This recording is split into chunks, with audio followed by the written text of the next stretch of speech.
রাসূল সাল্লাল্লাহু আলাইহি ওয়াসাল্লাম মানুষের সুপার্জিত খাদ্যই হচ্ছে উত্তম খাদ্য এ কথা বলে উল্লেখ করেছে। রাসূল সাল্লাল্লাহু আলাইহি ওয়াসাল্লাম মানুষের সুপার্জিত সম্পদ হিসেবে কোনটিকে উল্লেখ করেছে?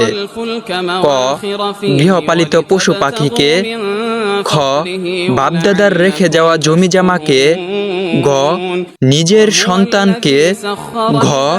হালাল ব্যবসাকে।